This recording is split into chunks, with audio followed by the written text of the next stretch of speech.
thank you all for coming today. Of course, I'm Chrissy Lott, and I'm going to be sharing with you some of the research that I've been doing in my law and ethics class. And the research is some unethical behaviors of educators. 3 really hot topics currently in education today regarding unethical behavior are inappropriate sexual behavior with students, social networking with students, and cheating on state assessment. So I'm going to share with you some information today. So first of all, I'm going to talk to you about some facts about sexual behavior with students. There are about 15 cases per week reported in the United States of sexual inappropriate behavior with students. Felt like this was very interesting. About 7% of students between 8th and 11th grades have reported sexual misconduct by a school employee. And most often this is by a teacher or a coach. Some unacceptable behaviors can include inappropriate comments or touching, sending inappropriate messages or images electronically, so text messages, social media, chats, or actually having sex with students. So Louisiana actually ranks number 3 in the country in reported cases of inappropriate sexual behavior. So in 2014, one of the studies actually reported 23 cases of sexual misconduct with students, and the average age of the victim was age 15. So more recently in Louisiana, there was a 2020 case that involved a female teacher who had had inappropriate sexual contact with a 15-year-old boy. North Carolina ranks number 2 in the nation with reported cases of inappropriate sexual behavior. In a 10-year span, there were more than 800 teachers who lost their teacher licenses, and more than half of those was due to inappropriate misconduct with a student. There was, more specifically, there was a 2002 case that involved a 16-year-old student who reported inappropriate sexual behavior by her band teacher. And the parents went on and filed a lawsuit against the district because they had claimed that there were prior complaints that had been ignored by the district. And unfortunately, Alabama ranks number 1 in reported cases of inappropriate sexual behavior. Very, very recent case in 2021, right here in Calhoun County, there were 2 Welborn High School male teachers that were involved in sexual misconduct with a student, and combined, the accusations included deviating sexual intercourse with a student, sexual contact with a student, and distributing obscene materials with a student. And the report said that both of these teachers had said that they had college classes on ethics, that they had received professional development in their district on ethical behavior. So this leads into social networking, and it's interesting because these two different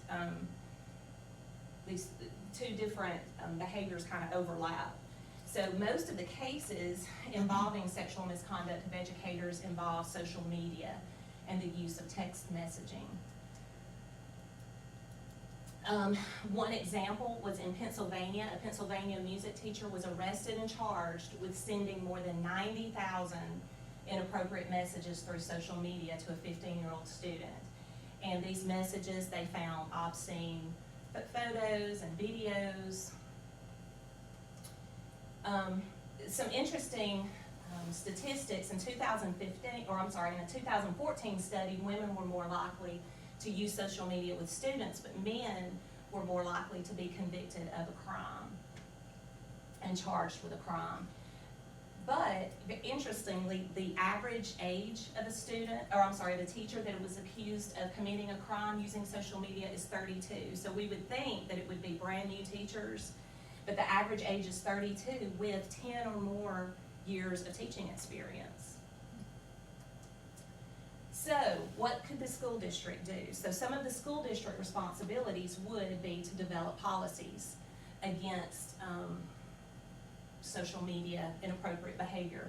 So some of those examples would be teachers must avoid friending current students on social media, and a lot of districts will say as long as they are a student in that district, not just, well, as long as they're not in your class this year, but try to, avoid actually friending students on social media, and then sometimes even parents. Of course, another suggested policy would be all group posts on social media must serve an educational purpose. So no talk about private matters, personal things at home. Make sure that all dialogue posted on social media is appropriate. And then also make sure that administrators and parents are aware of any educational posts or pages that are created. So if a district allows a school to create Facebook classroom pages, just making sure that your administrator knows that that the class is communicating through that means of social media. So the last issue that we're going to be talking about is cheating on state assessments. According to a 2013 Government Accountability Office report, 40 states have reported cheating on standardized tests, and some of those reports actually involve the cheating of educators. So of course, one of the most known cases of cheating on state assessments is the Atlanta Public School District. The case involved 34 educators who were indicted for racketeering, false statements, and theft in March of 2013. So the investigation actually began in 2011 and found evidence of cheating on state assessments. Some of the examples were changing answers on the test after they finished the test, actually giving students answers to the test prior to them taking it. Educators had been promised bonuses for meeting targets and threatened termination if targets were not met. So the superintendent actually passed away during the investigation, so she was never charged, but a lot of the teachers claimed that there was pressure, a termination, and of course, and then administrators link it back to No Child Left Behind, Race to the Top initiative. And in the end, 11 of the 12 Atlanta educators were convicted for racketeering. The Virginia Department of Education also did an investigation. 43 students had to take the Standards of Learning test after teachers gave hints and gestures during the test.